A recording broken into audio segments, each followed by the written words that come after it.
அன்பானவர்களே, அன்பு வணக்கங்கள். ஒரு சிற்பியின் உளிகளின் அடிகளை 1000 கணக்கில் எந்த ஒரு கல்லானது தாங்கிக் கொள்கிறதோ, பொறுமையோடு அந்த அடிகளை தனக்குள் வாங்கிக் கொள்கிறதோ, அந்த கல் அந்த அடிகளால் படக்கூடிய வலிகளை, வேதனைகளை எது பொறுத்துக் கொள்கிறதோ அந்த கல் தான் பலர் வணங்கக்கூடிய ஒரு அழகிய சிற்பமாக, கடவுளுடைய உருவமாக, ஒரு சிலையாக மாறுகிறது. ஒரு பொற்கொல்லனுடைய அடிகளை அவன் தீயில் இட்டு பொசுக்குவதை எந்த ஒரு தங்கமானது பொறுமையாக தாங்கிக் கொள்கிறதோ, அந்த தங்கம் தான் மற்றவர்கள் அணியக்கூடிய ஆபரணங்களாக, மற்றவர்கள் பார்த்து வியக்கக்கூடிய, ஆச்சரியப்படத்தக்க, வியந்து போகக்கூடிய ஒரு ஆபரணமாக மாறி மக்களை எல்லோரும் தன்னை நோக்கி ஈர்க்க செய்கின்ற ஒரு அம்சத்தை பெறுகிறது இல்லையா? ஒரு மரத்தச்சனின் உளிகளை எந்த ஒரு மரமானது செதுக்க செதுக்க செதுக்க தோலை உரிப்பது போல அவன் செதுக்கி எடுக்க எடுக்க ஒரு அழகான சிற்பமாக அது மாறுகிறது. காலம் உள்ள வரையில் அந்த சிற்பம் அதே பொலிவோடு, அதே அழகோடு மற்றவர்களுடைய கண்களை கவர்ந்து இழுக்கக்கூடிய ஒரு காந்த சக்தி கொண்ட ஒரு பொருளாக மாறுகிறது இல்லையா? இதேதான். இதே போல நீங்கள் வாழ்க்கையில் முன்னேறுவதற்கு உங்களுக்கு பல சோதனைகள் வரலாம், பல தடங்கல்கள் வரலாம், பல குறுக்கீடுகள் வரலாம். இவையெல்லாம் வழிகள் தான். இவையெல்லாம் மக்களால் தரப்படுகின்ற, உங்களை சுற்றி இருக்கின்ற சூழ்நிலைகள் தருகின்ற வழிகள். ஆனால் அந்த வழிகளை எல்லாம் நீங்கள் பொறுத்து கொள்ள வேண்டும். ஒவ்வொரு வழியும் உங்களுடைய வாழ்க்கையிலே ஒரு அனுபவமாக மாறும். கற்பதனால் அனுபவங்கள் வருவதல்ல. கற்பதனால் நீங்கள் அறிவை வேண்டுமானால் பெருக்கிக் கொள்ளலாம், கூட்டிக் கொள்ளலாமே தவிர, அனுபவங்கள் என்பது பலரால் நாம் பாதிக்கப்படும் போது, பலர் நமக்கு செய்கின்ற துரோகங்கள், ஏமாற்றங்கள், சதிகள், இவற்றையெல்லாம் நாம் பாதிக்கப்படும் போது அது வலிகளாக, வேதனைகளாகத்தான் நம்மிடம் வந்து சேரும். இந்த வலிகளை பொறுத்துக் கொள்ள முடியாமல், வேதனையில் இருக்க முடியாமல் நாம் தோண்டு போவோமேயானால் நாம் என்றைக்குமே மேம்பட முடியாது, உயர்ந்து விட முடியாது.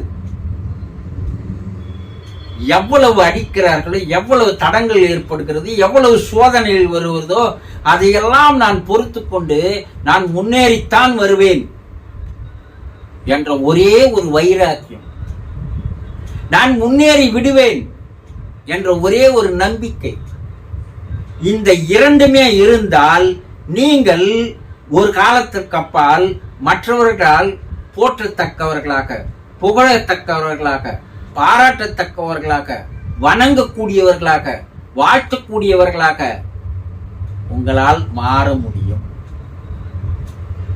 இவ்வுலகில் எத்தனையோ கோடிக்கணக்கான பேர் பிறக்கிறார்கள், இறக்கிறார்கள். அவர்களுடைய மக்களுடைய மனதில் அவர்கள் யாருமே நிற்பதில்லை.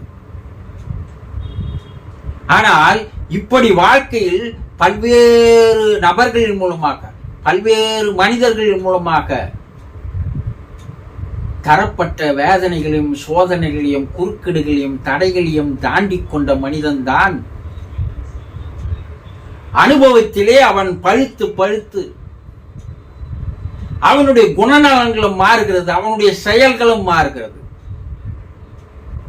அவன்தான் தன்னுடைய பிறவியிலே ஒரு மாபெரும், ஒரு ஞானியாக, ஒரு யோகியாக, ஒரு ரிஷியாக, ஒரு முனிவராக, ஒரு மாமனிதனாக, ஒரு மகானாக, ஒரு அவதாரமாக மாறுகிறான். எப்போதோ பல ஆயிரம் ஆண்டுகளுக்கு முன்னால் பிறந்து மறைந்த சித்தர்களை, யோகிகளை, ஞானிகளை, ரிஷிகளை, மகான்களை, மாமனிதர்களை இன்று வரைக்கும் மக்கள் வணங்கிக் கொண்டு, வாழ்த்திக் கொண்டு, புகழ்த்து கொண்டு, புகழ்ந்து கொண்டு இருப்பதற்கு காரணம் அவர்களும் ஒரு காலத்தில் அடிகளையும் வேதனைகளையும் சோதனைகளையும் அனுபவித்தவர்கள் தான். ஆக ஐயோ எனக்கு அவர்கள் சதி செய்து விட்டார்களே, ஐயோ அவர்கள் என்னை ஏமாற்றி விட்டார்களே, ஐயோ அவர்கள் எங்களுக்கு நம்பிக்கை துரோகம் செய்து விட்டார்களே, ஐயோ நான் முன்னேற முடியாமல் பல தடைகள் வருகிறது, பல குறுக்கீடுகள் வருகிறது, தோல்விகளையே நான் கண்டு வருகிறேனே என்று மனம் தளர்ந்து விடாதீர்கள். ஒவ்வொரு தோல்வியும் ஒரு படிக்கட்டுகளாக வெற்றிக்கு அமைகிறது. யாரும் சாதாரணமாக வெற்றி பெறவில்லை. உலக சரித்திரத்தில் இதுவரைக்கும் வெற்றி பெற்று சாதனை படைத்தவர்களுடைய சரித்திரங்களை, வரலாறுகளை, வாழ்க்கை வரலாறுகளை எல்லாம் எடுத்து படித்து பாருங்கள். அவர்களும் பல தோல்விகளை, சோதனைகளை, குறுக்கீடுகளை, தடைகளை சந்தித்த பின் தான் அவர்கள் ஒரு உயர்ந்த நிலைக்கு வந்திருக்கிறார்கள். ஆரம்பத்திலேயே தோண்டு போகிறீர்கள். எப்படி? தொடக்கமே தோண்டு போனால் இந்த பிறவி வீணாக போய்விடும், இந்த வாழ்க்கை வீணாக போய்விடும். இறைவன் உங்களுக்கு கொடுத்த அந்த பிறவியை இறைவனுக்கு நீங்கள் துரோகம் செய்தவர்களாக மாறிவிடுகிறீர்கள். இதையெல்லாம் சரியாக புரிந்து கொள்ளுங்கள். இதையெல்லாம் சரியாக புரிந்து கொண்டால் நீங்கள் வாழ்க்கையில் முன்னேறி வர முடியும்.